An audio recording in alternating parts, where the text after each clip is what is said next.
Hi, my name's David Glazebrook. I'm a photographer from the Blue Mountains of New South Wales. Monday to Friday I photograph people, but on the weekends I like to do astro, landscape and macro. So today I'm going to show you some macro tips and tricks that I use. I'm going to use some Godox lights, and I'm also going to use a few of their light modifiers as well. We'll see how we can use that to shape and give some mood and texture to our images.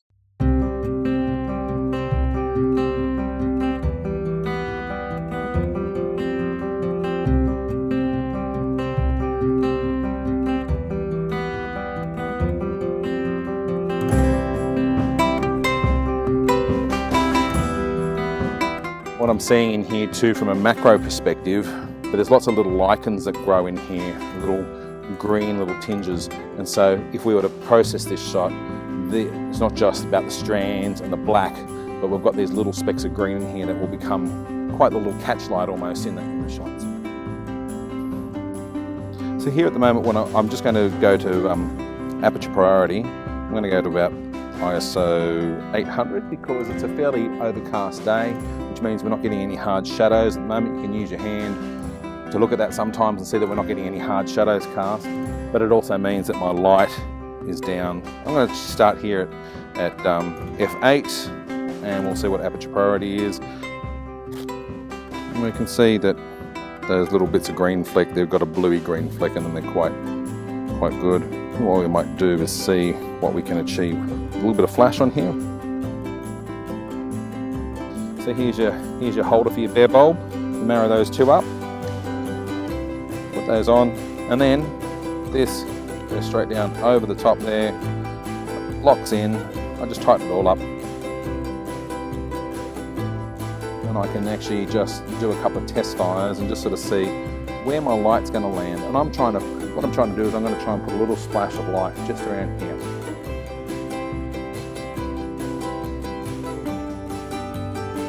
This is where I'm shooting at, as I said, at a 200th of a second at f16 at ISO 64. So I am several stops of light underneath ambient. And so when you shoot that way, we've turned daytime to nighttime. We can see we've got a lot more drama here now. Okay, so I've got a leaf here that I found in the garden. It's got a certain level of decay about it. We're here actually in my kitchen here at the moment. I've only got top-down sort of lighting, downlights here. I've got to shoot it at a pretty high ISO at the moment because there's a slight little breeze here inside the house. The leaf turns a bit. I can only get about a 20th of a second here at the moment. But I'm just going to start this way, and it gives me an idea of what we're about to get. So let's just have a little look. So now what I'm doing is I'm introducing, I've got a AD200 Pro here with a snoot on it. So I'm really trying to control the light right down. At the moment the ambient light's all over the place here, and I'm at that mercy of the ambient light. Here if I put this on with a snoot, I can pinpoint the light on here as well.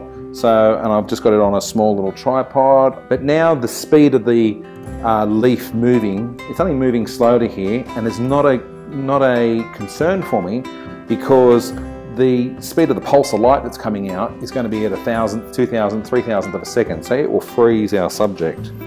Shot under ambient, we can sort of see the settings here. I'm going to come in. Look at that texture straight off the bat there. The only thing that I would pick at the moment on that shot is I would say that the white balance is blue, it's too cool.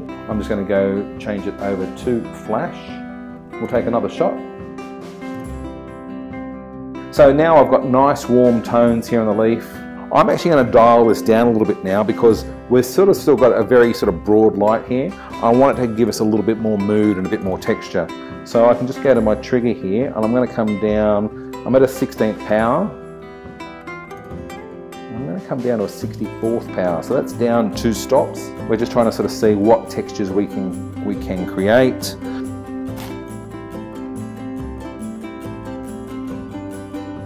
This is a skeleton leaf, but with much less leaf left on it here now. See how interesting we can make that. You can see I'm actually testing where the light's falling here. I gave it a couple of pops there. I'm just sort of making sure that the light is falling a particular way here. That shot there is actually just a single shot there with the light coming over the top. Here I am about to put a second light together. I'm putting the bare bulb in there, and I'm putting the second snoot that comes in that kit there onto another AD200 here. So you can see, yeah, this is the one that I was talking before about lighting overhead and down the bottom.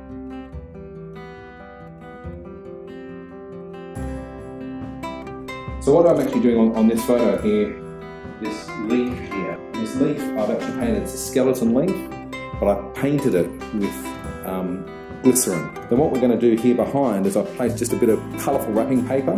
I find the more colourful the better.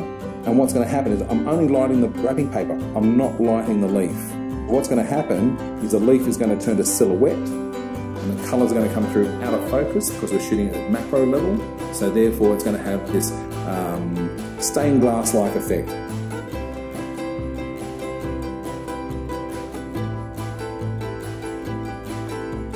You can even just put the paper on a bit of an angle to try and change the look of what's happening there behind. Just out of interest, I have used papers that have got white backgrounds in them and coloured spots. I find papers that just are full of colour give a better result. And I'll go and grab some extension tubes. These are extension tubes. I'm going to add a full stack of extension tubes on. You can see a 36mm, 20mm, 12mm. Essentially this moves the lens further away from the sensor. Thus, we don't have infinity focus anymore, but it lets me get in closer to these cells.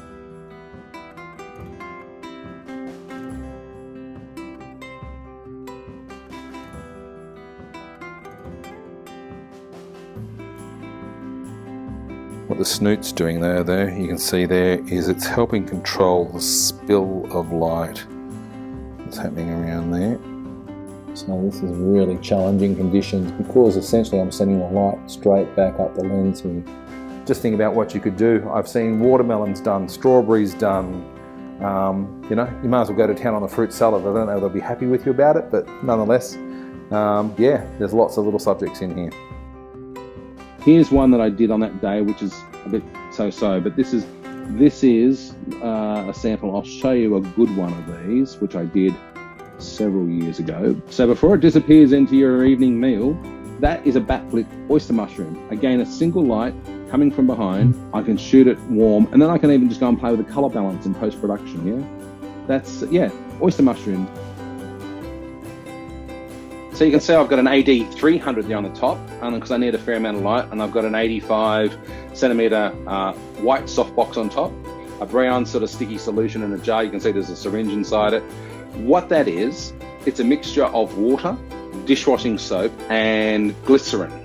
I'd start with 6 parts water, 2 parts dishwashing liquid, 1 part glycerin. You can see here I'm actually blowing a bubble up with my extended straw. What you're seeing there, all those awesome colours, is just soap. And you have a look at this and you'll see within this series here that the soap changes over time. And that's just a lens cap I've put the solution in. I've got my macro on there. I've actually got a stack of extension tubes because I wanted to get in that close to those textures. Like a fingerprint, no 2 bubbles are the same.